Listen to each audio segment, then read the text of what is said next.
Mothers, daughters, sisters, strangers. Every woman in this fight.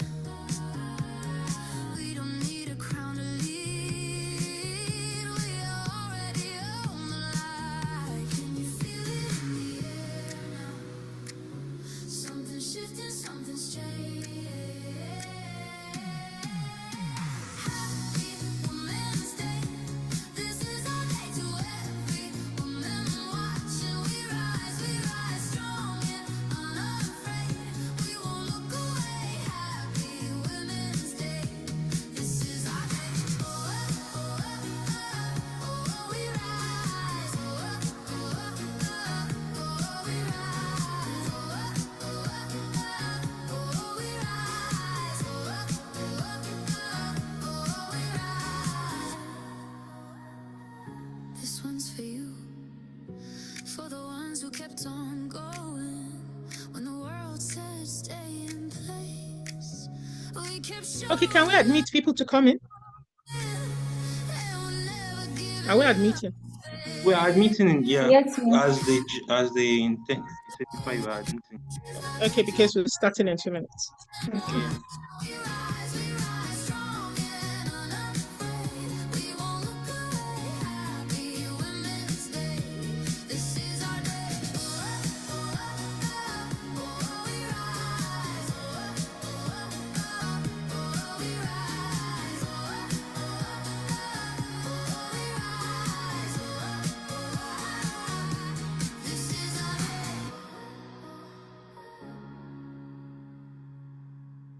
Happy Women's Day. We rise. Every step we take, we rise. Started with a whisper, now it's loud. Walk through every door, they said we're not allowed. Didn't need permission, didn't need a crown. We just kept on moving, never slowing down. All we gotta do is stand on my chest. We lit in the fire, we don't go from stress. Something in us knows. Happy Women's Day. We rise, stronger than they thought we'd be. We rise, Happy Women's Day. We shine, standing in our power now. This moment is mine.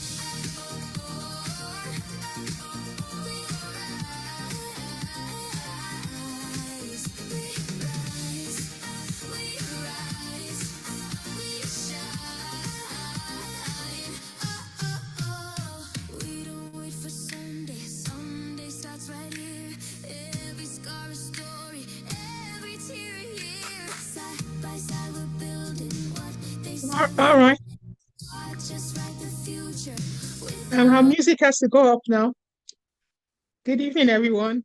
Good day, everyone, wherever you're from around the world. Happy Women's Day. And I'm celebrating and wearing a shawl, which is purple. Why? Because purple in my own religion is kingship. So it's really special.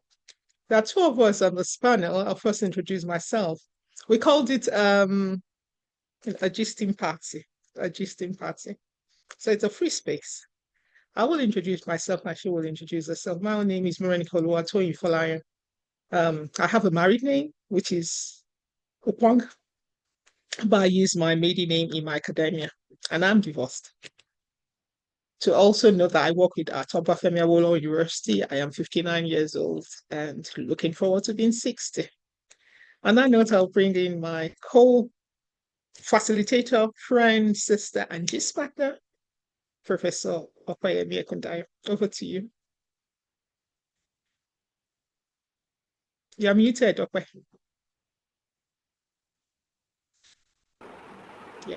Thank you very much. Happy International Women's Day to all of us, both men and women. I'm so excited to be here this evening from this side of the world. My name is Opeyemi Oyewumi Ekundai. At the moment, I'm a director at the Center for Gender and Social Policy Studies here at Obafemi Awolowo University, Ile-Ife. By discipline, I'm a psychologist, and I love to favor my area of research interest is keenly on human sexuality. So I love to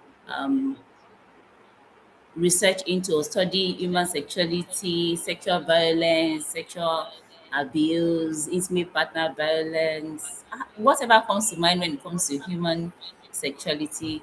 That is where you find my research. So this afternoon, celebrate, and I'm also wearing purple. Well, I am wearing purple today because it's National Women's Day and the color for the day is purple. So that's why I am wearing purple. Prop is wearing purple because she loves purple or because purple is royal.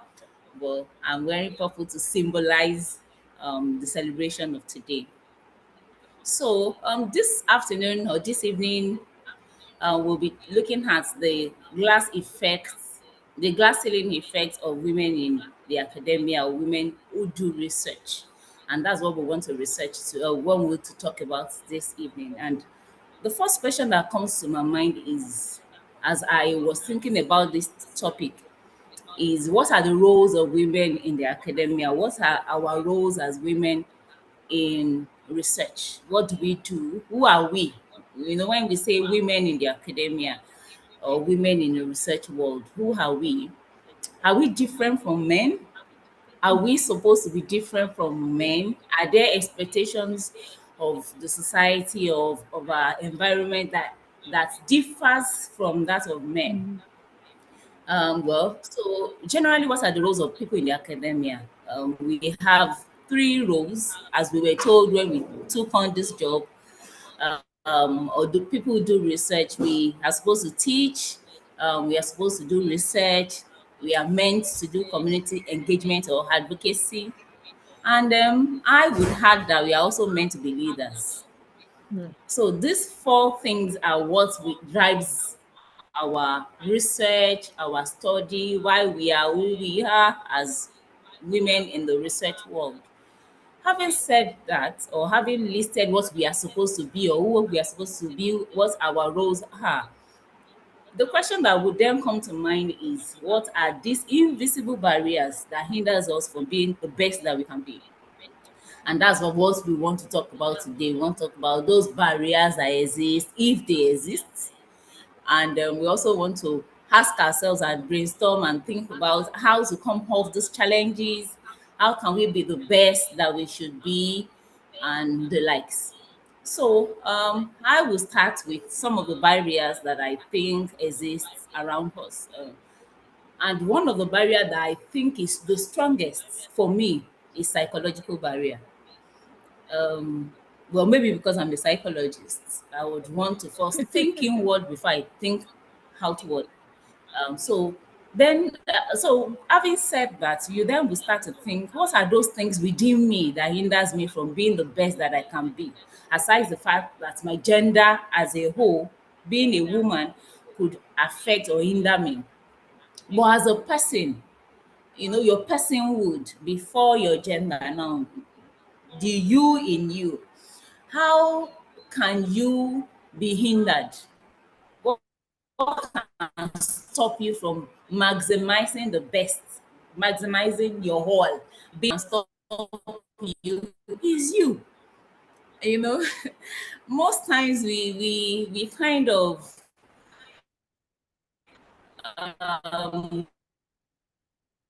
would give power to people around, power of the society. No. Am I trying to downplay the power of the culture or the people around us? No.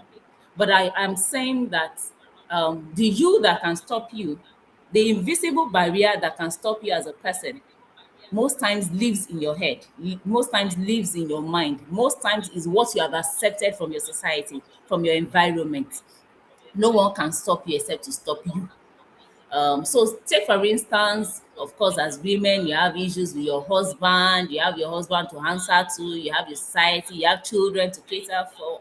But with all of our stress, if you think and sit down with you and accept that these are my roles, these are my responsibility, and then start to take on those roles and accept them as part of sometimes we as women, we take pleasure in saying women can multitask. We are blessed to have heard women say that again and again and say that, oh, we are blessed to multitask. It's in us. It's a nature God created us or endowed us with. Yeah, we celebrate that. But sincerely, I think the you that can stop you is you. I've had opportunities to talk to friends or just with friends, and I actually have realized that what can stop you is you. Your child can't stop you, or your children. Your husband can't stop you. The society can't stop you. The environment can't stop you until you give in as an individual and stop yourself.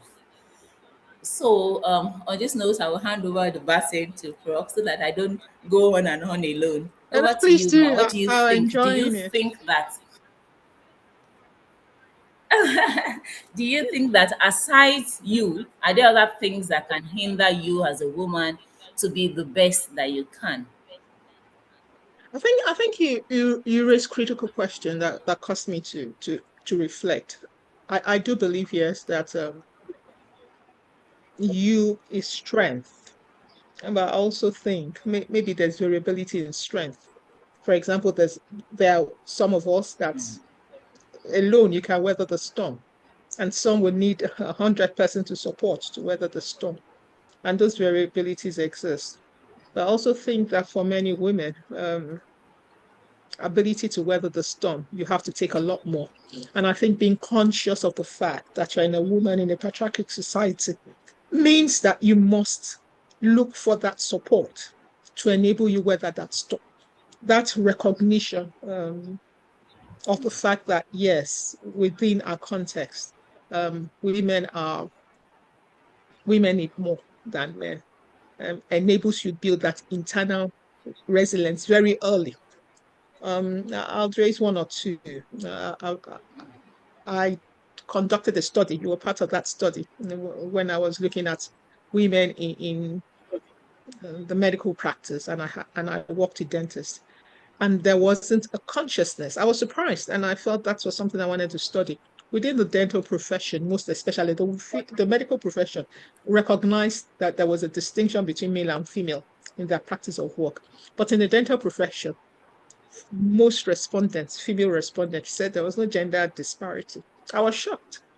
And I had to reflect that why isn't there an awareness of whatever disparity was, knowing that discipline is still within an ecosystem that is patriarchy in its outlook, in its systems, in its development. Academia is a patriarchic society. It's not like you're saying it was developed. I mean, between us, we all know men came into the academia before. When you say he's a professor, send an email and write your name, professor. They will reply, "Good evening, sir." Just write your name. I am professor. The response immediately after is "Good morning, sir." You know, that's a man's world. And then we as women are coming into the man's world. Not that the man's world was disseminated and decimated to recreate it as co-creators. It's women coming into the men's world to do that. So I don't know why I'm rambling, Sha, but what did you ask me? I'm just rambling. But I think one of the things we want to do in this space is recognize that our experiences might differ. Some might be salient, not even perceivable, and some might be gross, staring in the face all the time. And I'm building on what Okwe also shared, that the way we experience it also differs in terms of its magnitude, but the support we have and the mental resilience to deal with it. So I'm going to throw it over to Okwe and ask you, from your own experience, do you definitely, I'm a child dentist. I grow into many spaces, gender space, HIV space, vulnerable space. I work with LGBTIs. I do a lot of work, and one of the things I call myself is community bioethicist. But you seem to have grown in a space where there's recognition of women. What's this glass ceiling issue? What does that term mean? And for you, um, um, how have you seen generally this expressed in the academia? Over to you, Oba. Thank you very much. Excellent reflection. For me, sincerely, it's invisible, like the word from the definition. It's not like there's that barrier that you can see, but it exists in a very subtle manner that sometimes you can't honestly place your hands on them, but you know that these barriers and these um, restriction to you as a woman exists. And then as you go on in your career, you discover that, well, whether these barriers exist or not, you just don't have a choice but to find your way around those barriers. Some of those barriers are, for instance, if you look at, as we go on, if you look at the trend in secondary school, you discover that recently it seemed like, or in the last 1 decade, in the last 10 years, you discover that it looks as if there are more girls in school now than boys.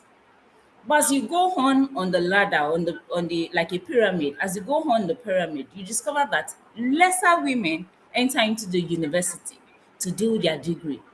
And as then you move up on that ladder again into the MSc, you find fewer women. Now, between BSc and MSc is one key thing, which is marriage, which if it doesn't exist, your parents start to take you to the mountain and start to look for a prophet that will use some soap on your head for those who would believe in that, or will take you to some afar who would consult some religious deity to pray for you to make sure that eventually you're married. So as you go up that ladder of the pyramid, more women seem to, at the beginning, lots of women have the drive to want to, okay, so there's a girl child education, every girl must be in school. Beautiful, excellent.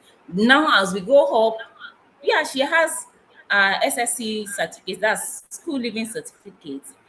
And then for some parents, yes, BSc. But she goes to want to do MSc or do PhD, you find fewer women up that ladder. Now, beautiful. So it's like a pyramid that goes up and then it goes up, and the women start to fizzle off.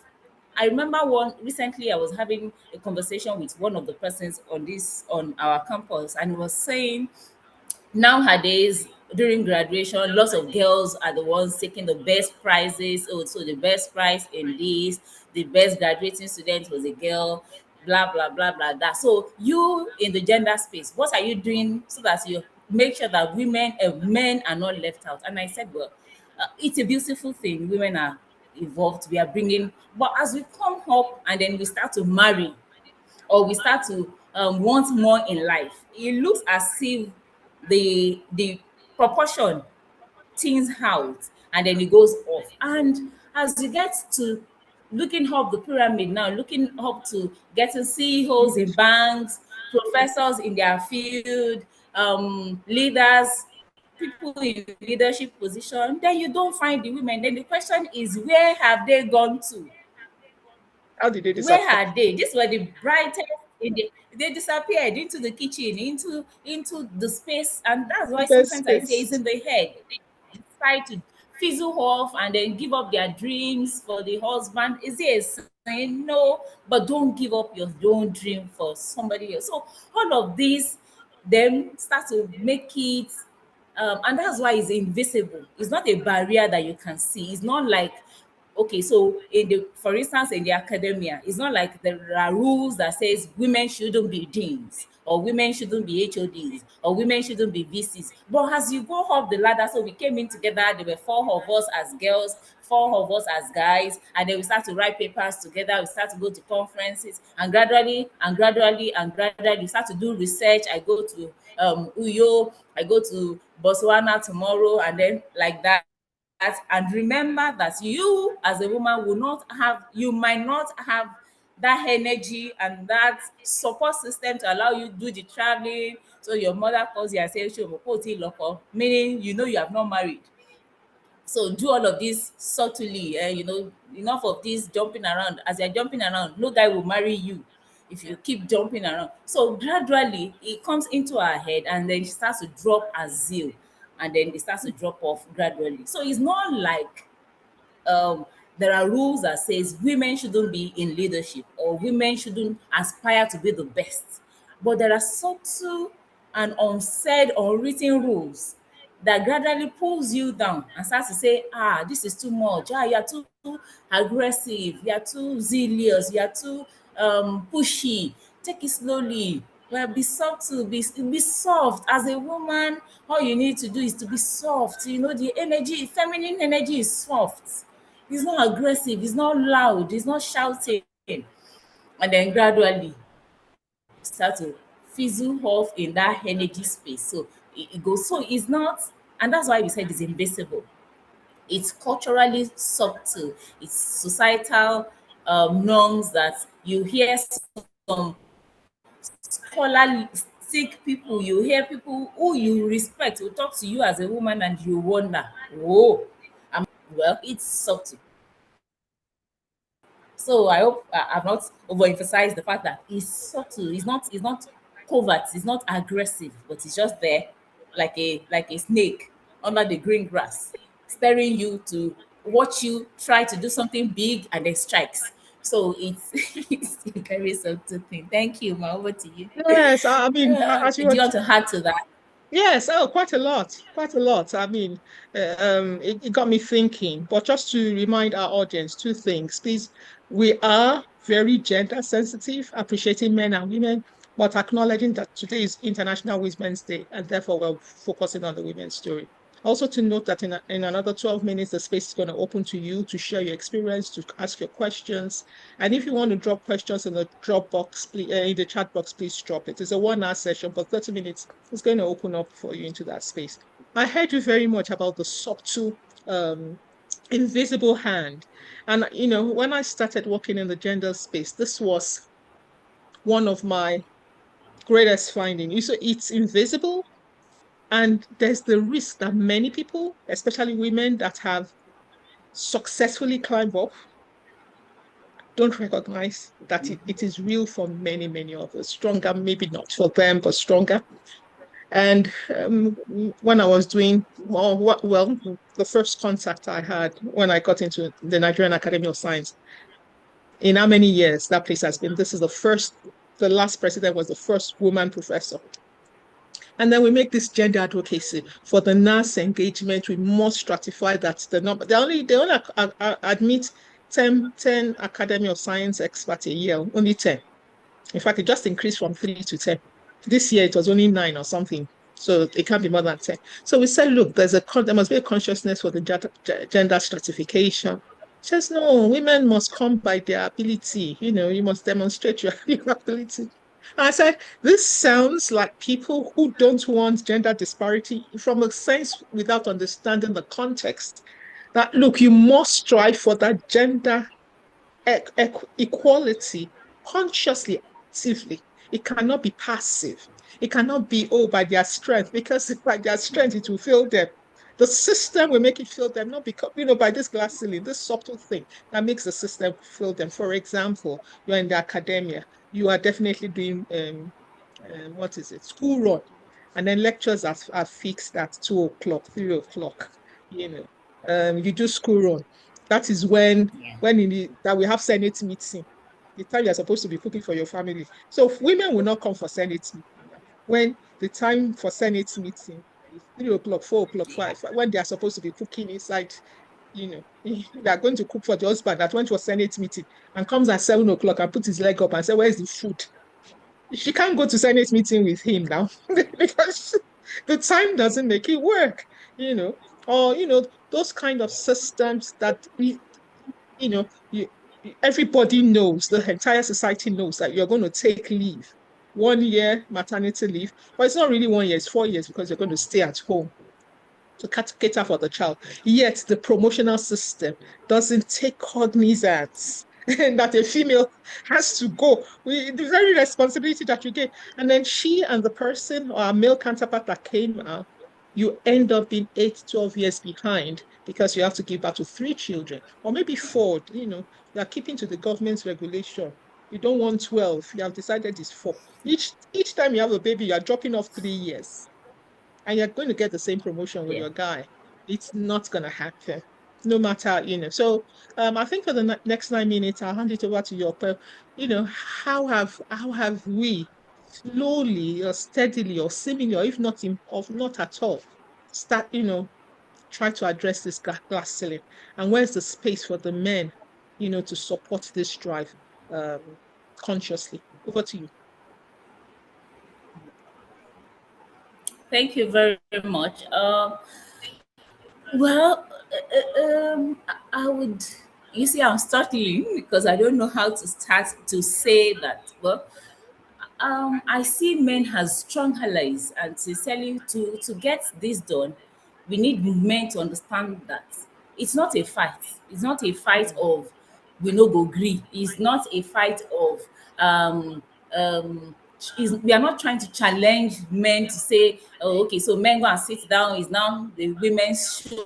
Oh, women can do it better. It's not a fight. It's it's a companionship, it's a relationship, it's a togetherness that can bring the best out of the society. I used to use this example each time I talk about gender. I say that there's no way you can walk with one leg. No one can walk with a leg. You need two legs, meaning that to have balance in life, we assume that one leg is a man or is male and the other is female. So we need both to work together. Having said that, it means that we are not trying to say men should go and sit, like I said earlier, but we are saying that men can actually start to see reasons why this world can be a better place without women. The world is beautiful when we have can we all imagine this space without men? We imagine, okay, now God forbid we've killed all our men, is now a woman's world. Is it at a point it will get boring. Same way, vice versa, if you turn it around and then you make it a man's world, it's just everybody here is a man, and then there is no women or there are no women. It's just going to be a boring space. Having said that, so we need to bring that into the space of research and see that the eyes that we look at things with differs when it comes to gender perspective. How a woman will see the same research. For instance, I cite this example a lot. In the building of in the construction of a building on the toilet seats, it's just by nature, by anatomy, the way she would use her self is to sit. But for a man, he can't sit to urinate. He needs to stand to urinate. That's a good example to say that our anatomy, our sociology differs as men and women.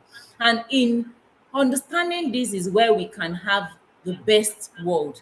Just as the example cited earlier on maternity and childcare, a man wouldn't want to sit at home alone and raise his or her own child. If I can't have a child without a woman, so it means that if a woman has to stay back at home to raise her children, to be pregnant, to nurse the child, to carry the child to term, there should be some concessions given to her because she's used her essence, her being, to raise another, to give life to another baby. And that should be considered as we think of how to make life easier for women. Does this say that we are trying to say, because I know some school of thought that will say, oh, does it mean that women now should now be allowed? Okay, so if you're asking for 20 papers from men, should you now ask for um 12 from women? No. But it means that not necessarily though, but it means that there are ways which can allow women to do better. One way that I would think of is good mentorship structure. If we have a good mentorship structure, a structure where women, um, older women, stronger women, women in leadership can find a way of pouring themselves into younger women. I tell women around me, it's never easy, especially the younger ones. Also, when they come and say, I have to go and pick my baby, my supervisor is not easy on me, he's giving me 2 weeks to come back with my review. I can't deal with that. And I tell them, well, you have to. It means you have to do more. Sometimes because the society now doesn't, is not soft enough to allow you be the woman that you think can be pampered. Permit me to use that word, pampered. Um, to understand your challenges as women. It just means you will do more now, but you have people like us who have gone through it to tell you that, well, it's going to get better, it's just a matter of time. But the society, well, based on policy, has tried but can do more. Initially it was 16 weeks leave for women, now is 4 months, 6 months leave for women. So I think it's a gradual change, and now the man is allowed paternity leave to stay at home. I hope they stay at home, to help the wife ease herself into childcare. So I think as we go on and start to think of policies based on research, we'll get there and ask women how best can we help you, because sometimes the voices are divided. So some women will say, okay, let's reduce the criteria for promotion, let's give better support system. Some will say, no, if you do that, it means our own professorship is easier. So men start to see us as second class citizens. So it's a divided support system that it's not the same. But I think as we go on from here, maybe we can take on this challenge, ma, and then find research around, ask women questions. What do we want? How can we make our lives better? Maybe if you hear people's voices and then we pull that together and then come up with a policy that can drive and give us a better life. But I generally, think, yeah, we at this moment we need to be stronger. Yeah, I'm with you. yeah, I think you raised very important question. Please I'll let me. just hang on one. Yeah, I'll just build on one before we go into the chat box. I'm seeing that there are questions or discussions or comments in the chat box. I think one of the things you said that it binds me very strongly is the mentorship. Women have to get women mentor. The days when you say women are the ones doing themselves. I mean, you're just doing yourself when you believe in that belief that women are doing themselves. Women understand the landscape for women and therefore know what it means to pull. You heard that this is not the time to pamper you, it's the time to make you strong by being stronger, you know. And I think if there's anything I'm going to say at this time, and I keep saying, and I'll share a little bit of my story in the next 2 minutes, is that we must choose as women who succeed to be in leadership. We must strive for those leadership spaces because it is when you are there that you have the voice to make the change happen. I'm not one that advocates for squeezing women into existing space because the space is very patriarchal. I am one advocated for a dismantling of that space and a co-creation of the space. But that dismantling will never happen when women are not there to ask for the dismantling. So that kind of responsibility makes it important for us to get into that space. I'll give two brief examples. I remember when I went to Nigerian Academy of Science, my induction, Professor Omi Godun was the one speaking. I could see, I was looking at her, she was tired. At that time, she was provost of the medical college. I think that's the first female provost also, the first female provost, and still the only female provost of the medical college, University of Ibadan. That woman was tired. And I could put together what was happening when she did her slide. I said, it's very possible that this woman, it was in the plane that she was putting her slide together. It came out brilliantly, very brilliant. And then I sat there and I said, geez, I am sure this woman took up, she could have said no, but that she took up this talk so as not to disappoint women. That finally, at least they're giving you a chance. And that was my one determination, that when I have the space as a woman, I must take it. Not because I'm comfortable, but I must be in that space to be able to raise the voice of women. And I think for now, once we still don't have gender equality, every single woman here is a responsibility and a call for you. When you have that space to be a dean, that's not the time to say, look, I don't have time. You have to be a dean so as to create a space for a woman. When there's an opportunity to be a HOD, be in that space because that's a space to open it up for women. Last year, I wanted to leave, that my second example. I wanted to leave Society for AIDS in Africa after 4 years. I felt I was done. But I looked, there had never been a history of a woman. I don't know if I'm going to win, but I knew that I was in the best position to fight in that space as a woman because I had all the credentials. And if I leave now, another 30 years, they won't have another woman. So I'm staying back to go for that election. I don't know if I win or not, I don't know. But at least I'm going to go and try. And the only reason I stayed was I must be in that space to break the ceiling glass about women and drive the woman agenda there. So we'll open up the space for questions. This my own challenge is that we need more female mentors, as Open noted, but we have to be in the space to make the change, to make it possible, to speak up and change the system right now that doesn't work well for us. On that note, I'm going to raise a question, that I see here from Margaret Okay. She said, I've heard men complain about women in leadership positions being unnecessarily tough. What's your perspective about that? Well, thank you for that brilliant, excellent question. Well, I tell there are two sides to it. So if you are assertive and you know what you're doing, you are called a witch. You said you are too tough.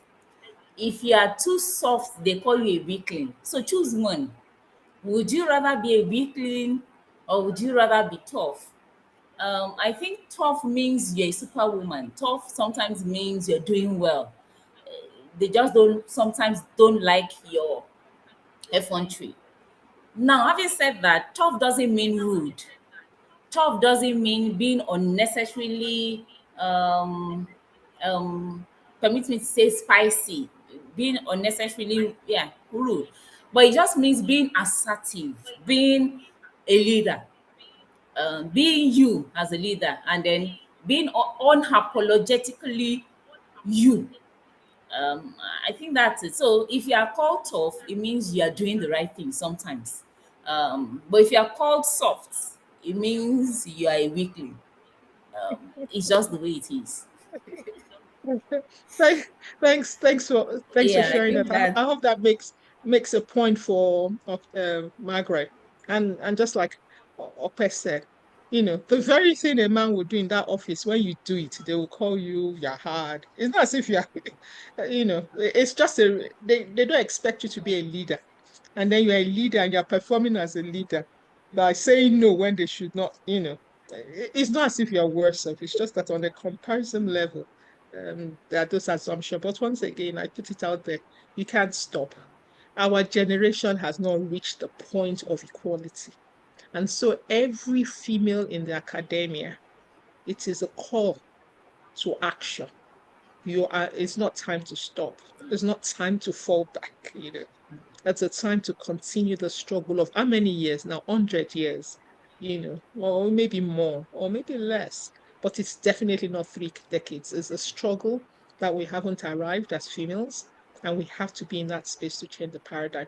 So welcome on board, Margaret Okay, to be called tough. In a few years, when you ride up the ladder, tough woman, you're going to be called. But please stay tough.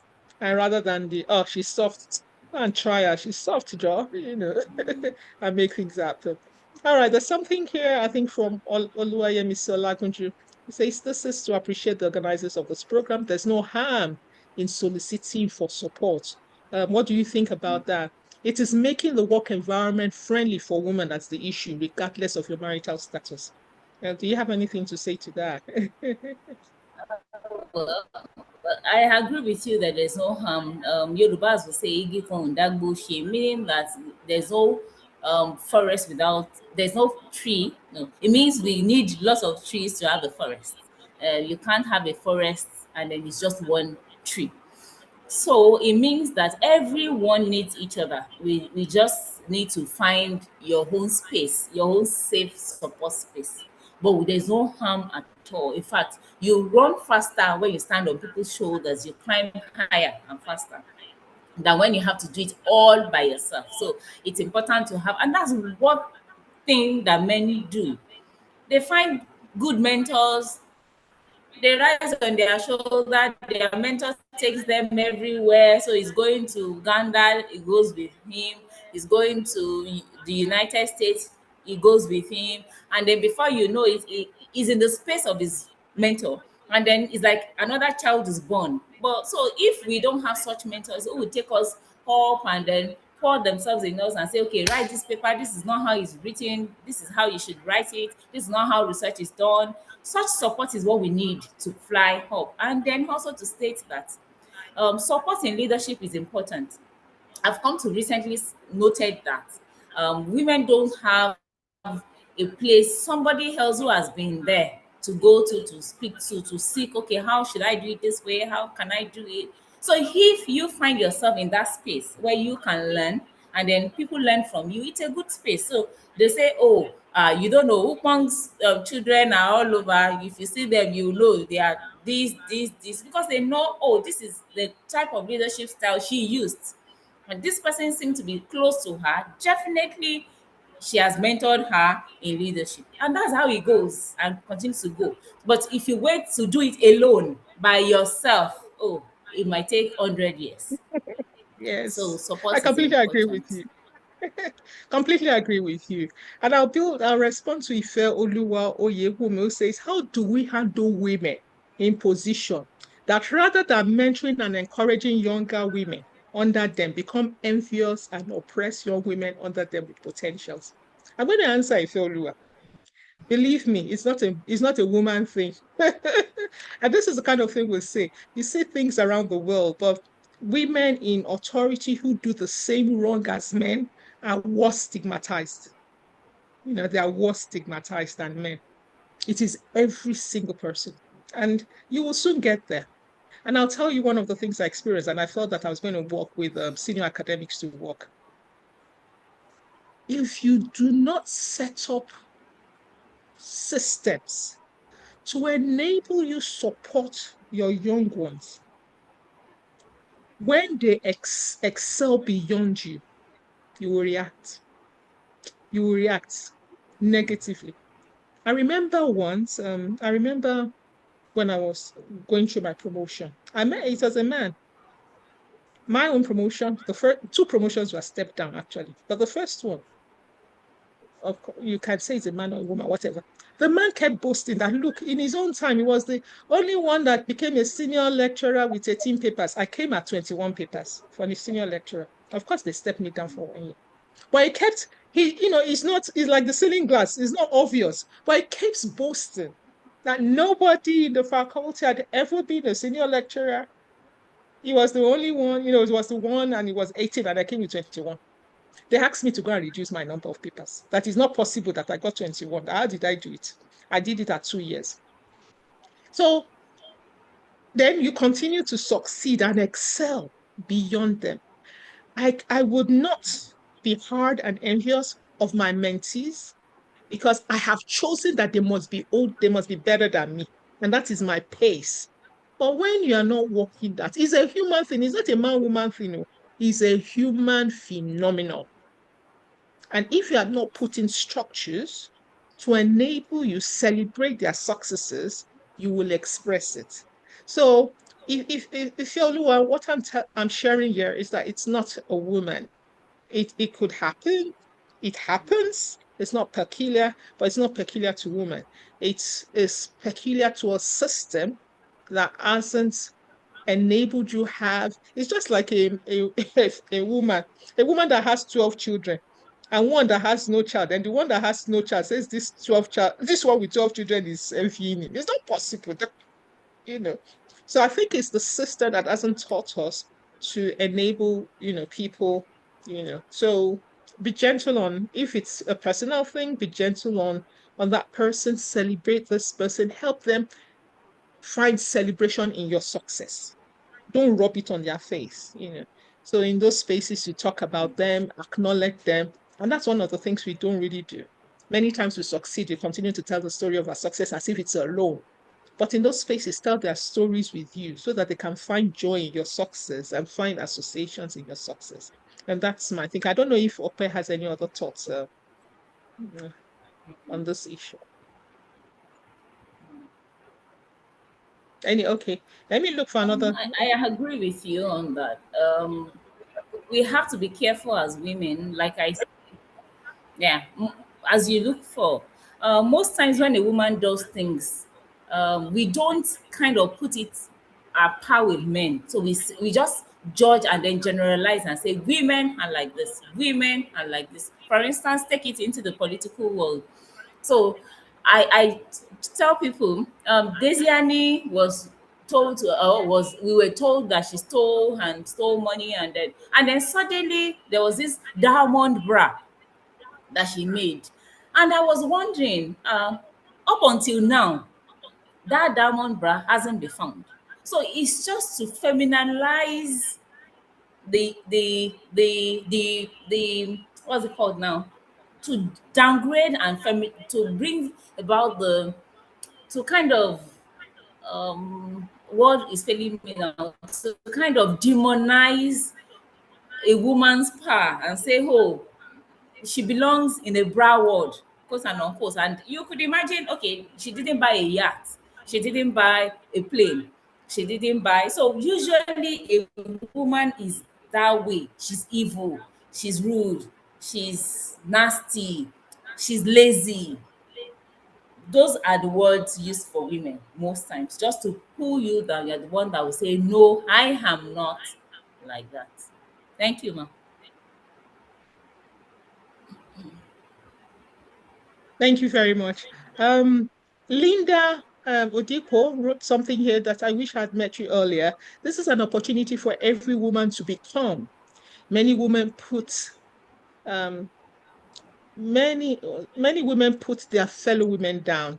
Men also put their fellow men down.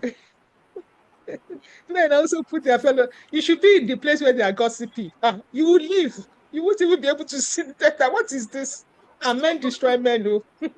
They plot and destroy men. Don't be in that Yeah, space. it's not. I'm trying to understand why. Yeah, don't be. I met a lot of embarrassment It's the writing man, my exam human nature. pregnant.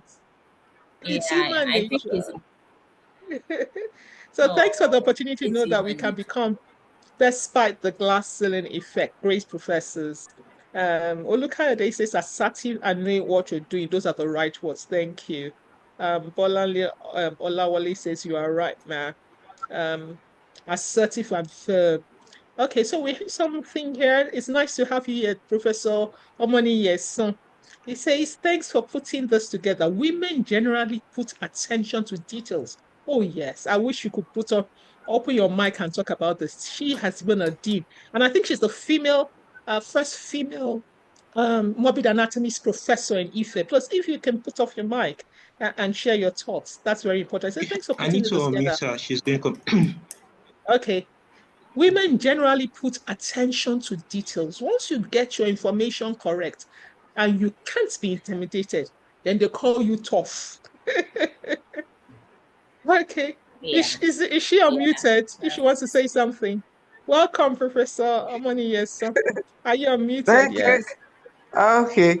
Thank you very much, Morenike and Professor Peyemi.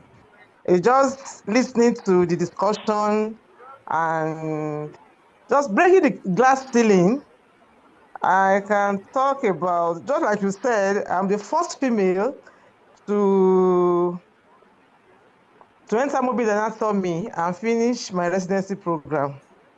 Even people look at me as strange when I started the mobile anatomy training, and everybody, including men, they were waiting for the day I will put in my resignation to say I'm not doing again, because like maybe one or two people, females, have come to the department and say they don't want to do again. But even with all the insinuations and working amongst men,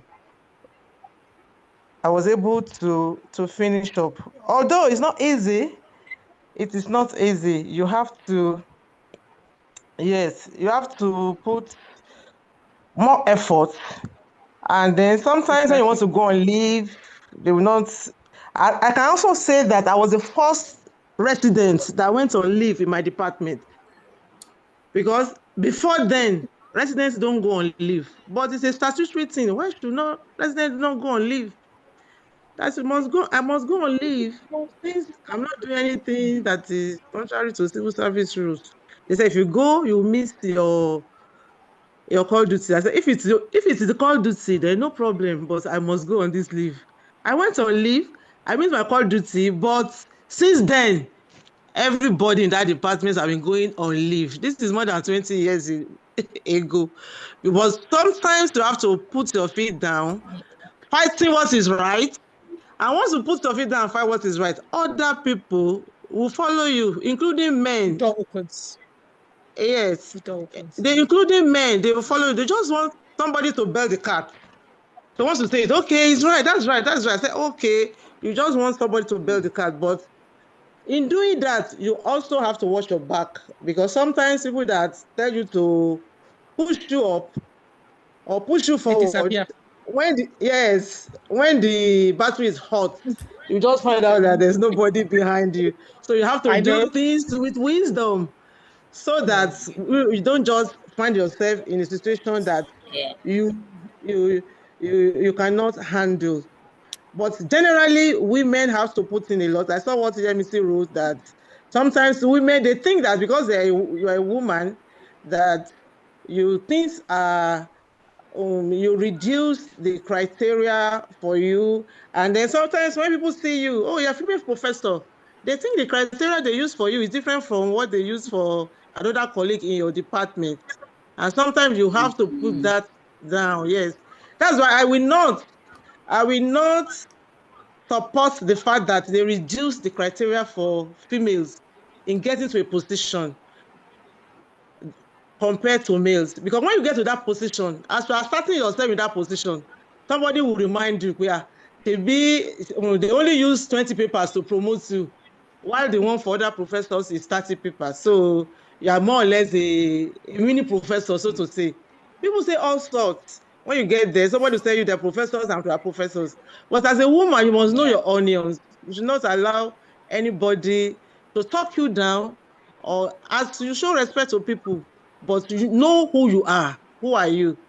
Like Jason Jackson say, I'm somebody. I'm a woman, fearfully and wonderfully made. I'm not Thank you. a mini human being. Thank you very much. Thank you so much. Thanks for sharing those Okay. experiences. Before I hand over to Okwe with a question here, it says, should university consider special policies? I'm sure you're listening to Professor Moni so and already balancing that. Should university consider special policies or quota system for women in academia to accommodate the career disruption associated with reproductive responsibilities, such as pregnancy, childbirth, and childcare? And just before you answer, I'll just share one story. I remember we invited Professor Ogunshola, the first female vice chancellor of University of Lagos. And I think I just note why that is very special. You know what? When they start categorizing vice chancellor, they'll say women are vice chancellors of secondary tertiary university. There's no first female in the first generation. So her own is big because she's a female vice chancellor in the first generation university. So it's a big deal. It's not a Because small deal. That's how they do categorization. So you now find that men don't even want vice chancellor in second generation because they are labeled. They are labeled. And that one, second generation, third generation, is the female agenda. Having said that, one of the things she said that also changed my own perspective is um it's a labor phenomenon when you don't even know that you have competency, and then when they come to meet you and say take up office, you'll be saying no, no, no, I don't have. Why? Because two things. That's what she said. You see, when it's a woman, come and take, you'll be questioning yourself. Whereas if it's a man, come and take, the man will first take, become the person in that office, then he'll be asking, this office I got to, what did they do themselves? A woman, it will be query. You see, this thing, I have not gone to university. I don't have a degree in gender studies. So why must I be the director of gender? I don't have degree in gender studies. director. And then they say, okay, you have. Okay, it doesn't matter. I only have two papers. You will find an excuse not to be. A man, you will first become director first. When you are secure, then you'll be asking everybody, man, Shendi, what did they do self? That is one distinction between man and woman. Yeah. We must break that barrier. Take up the office. When you have taken up the office, go and ask everybody in the world. Oh, yeah, spend 6 months to understand it. So over to your question, should university consider special policies or quota Yeah. systems for women in academia to accommodate the career disruption associated with reproductive responsibility, such as pregnancy, childbirth, and childcare? Over to you. Thank you. Thank you very much. Just to add my voice to what you were saying before I answer that question, I remember during one congregational meeting, you know that congregation meetings are in the evening, which we've tried to speak to the university to bring it up into the day so that women can be part of the meeting. So this meeting we were supposed to be, so there were 12 seats, 8 had been occupied by men, 4 remaining. And then I stood up, feeling big, like the director of the Center for Gender and Social Policy Studies, to speak for women and say the university needs to make sure that there are at least 4 women on those seats, occupying those seats. So the VC said, okay, over to you, director. You are free to choose the women now. So I ran in my heels, ran around Odudua, seeking women that should take that seat. So as I approached each, the first person, she said she needs to talk to her husband and she doesn't think her husband will allow. Second person, same thing. Third person, oh, my husband would not like it. Third person, like that. So I went round, and by the time I went down the stairs back to the VC, he said, so, Madam Director Alpha, I said, well, we don't have candidates. We allow the men. Well, I was trying to push to say next week, but he said next congregation. But he said, no, now. So I sat down quietly, embarrassed to my marrow. But those are the things that you do when it's about women. So sometimes just to say that men will take that seat first and then get back home to tell their wives, I've done this, if they do. But these subtle barriers that exist for us. So to this question, do we need to change policies and change quota system? Personally, I would say no. The policies already says that 6 months for women for child birth and child care. If there is a need to extend that, let it be a national policy, and that's why let it be driven by research. It's no longer the days where we just stand up with emotions and feel that women should do, the policy should be written this way, policy should be written that way. Because as you speak to those policies today, somebody else will come and say, oh, just like Professor Eson just said, I don't want quota to be reduced for women or merit to be reduced. Some women will come and say, no, it should be reduced. We need the reduction. So it has to be research driven. If we have a database that says that most women or the society feels that women should be policies and quota system should accommodate women in such areas, then it's research driven, it's database driven. So I think we should do that rather than just sitting down and sitting in our heads as a person and giving driving policy. We won't go anywhere. Thank you Thank very you, ma'am. much. Over to you. We have a word from Abdusalam. He says, in my working place, please write that working space. They prefer women in position because they perform wonders. Oh, that's a nice testimony. Please share with us that working space. That's good. There's also Olukayode That's good. Odujobi who says, my principal is a woman. The best description for her is tough and firm. I feel when men are not disciplined, they feel uncomfortable with women leadership. Thank you so much for being on our side. Saniyat Afegwa says, in my career journey, I don't get proper mentorship until recently, knowing what this means. I'm mentoring my students and younger colleagues, especially females. I was also not interested in leadership, but now I've changed my mind. Hey, if this is all that we did and I achieved at this meeting, congratulations. Looking forward to seeing you, Saniyat Afegwa, at the top and announce and let us share your success also. I'm looking for any other questions. Oluwayemi Solakunju says, please truth be told, women should watch what they put into their work. We have more postgraduate female candidates who keeps giving excuses, but because it is, oh geez, sorry, I'm missing that. But because it is,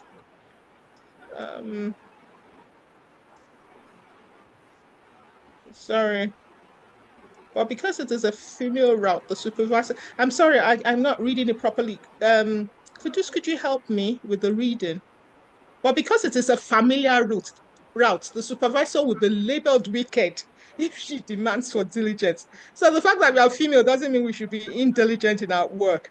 My professor is here. My teacher. Jumoke Adeyeye. Maybe we need to get a gender analysis of what some female postgraduate students are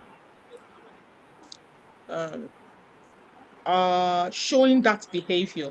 There may be some underlying issues associated with such behavior. Then that is the role of mentoring for us to keep talking to young women and reminding them about diligence and excellence. Thank you so much, Jumoke Adeyeye, for putting that. I think one of the things we've heard here is also the place for evidence to drive things. Gloria says, I'm glad I joined. Thank you for organizing Yeah. this. I'm an early career professional interested in research. I'm motivated when I see women ahead, breaking grounds and encouraging the young ones. Women are indeed a great asset. We truly are great assets. Um, we're about 4 minutes. It is still a patriarchic structure. A man needs not consult the wife to make a decision, but a woman is expected to inform them and take permission for the husband. She's a wife material. She's still a material, actually, a rapper, The men and the husband should support their wives and, you know. I think there's a question here. Once my Yeah, boss it said should. to me, sorry. Once my boss said to me, sorry, I can see that. Please, if there's I believe a very supportive husband and a partner. I'm sorry, I'm missing the question. I can't read it. I'm having the engagement is so good. Well done, props. Be a sponsor, get a mentor, and when you're in a position of power. We have about 3 minutes, but I don't know if there's any question there. Could you please can you hear me read? I'm losing it. But I'll ask for quite the last word as I give my own last word. I think what we're saying here is that together we can make a space. We need the men to enable us be in that space and create a new world Yeah. that allows for gender equality, not equity, equality. The men must help us consciously open the space. When the policy says 33%, advocate for us for 33%. Every woman has the potential. I said, anybody in the university is an extraordinary person, is an elite.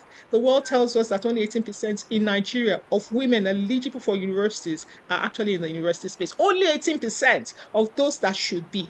And then as we move towards the top, they just fizzle out. What's fizzling out? We can do more than being in the other room, actually. On that note, I want to thank you all for coming, and I leave the last word to Ope, who then says goodbye, and we close for the day. Continue to be champions and occupy leadership Yeah. spaces. Over to you, Ope. Thank you very much. Oh, for me, for the closing word is, as women, let's strive to be in that space, not fight, but thrive. Let's strive and thrive to be in that space. One data set that I would love to drop with us is in the last from 1960 to now, we've only produced 38 VCs. 38 female VCs out of thousands that have been produced. And in the last from in the last 10 years, that's 2016 now, 19 of the 38 were produced. Meaning that now we are getting there. Women are now coming out to be leaders. We can do better. Let's stop sitting back and just hanging it there and just being passive in our society. Let's try to be there. Let's add our voice to success. Let's add our voice to impact. Let's be there. And when giving that space, let's do the best that we can. That people will say, "Oh, we noticed you and you're doing well." So we'll see you in the future. Hoping to see you wearing your heart, your crown, and being beautiful. And your Bye purple, and your bye. purple, and your purple show. Yeah, your Bye, purple dress. bye, everyone. Happy International Women's Day. Bye. Happy International Women's Day. Bye. So, so just a minute, please. We'll allow every participant to unmute so that we can say Happy International Women's Day. Just a minute, please. Pai, can you do that for me, please? Dr. Faida. Kudus, thank you. Thanks to you, ma. Yeah, okay. Faida, please, can you unmute everyone so that we say Happy International Women's Day together? Oh, okay. Okay, I Okay. think, all right. If you can 1, 2, unmute, happy 3. Happy International Women's Women's Day, Day. everybody. All right. Everybody, bye. Bye. International Women's Day. Bye. Bye. Bye.